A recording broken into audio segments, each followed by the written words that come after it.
Pansamantalang kirot. Ang Panginoon ay hindi magtatakwil ng walang hanggan. Panaghoy 3:31. Ang ating mga paghihirap ay pansamantala lamang. Dahil sa kanilang kasalanan ay dinisiplina ng Diyos ang Israel. Ngunit sinabi niya sa kanila, sa ilang sandali ay kinalibutan kita, ngunit titipunin kita sa pamamagitan ng malaking pagkahabag.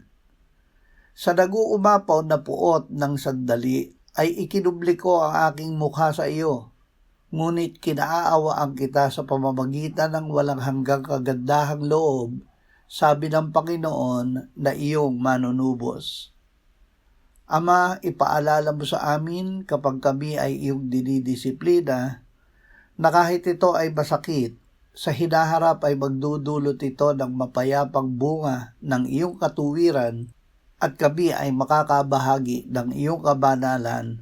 Amen.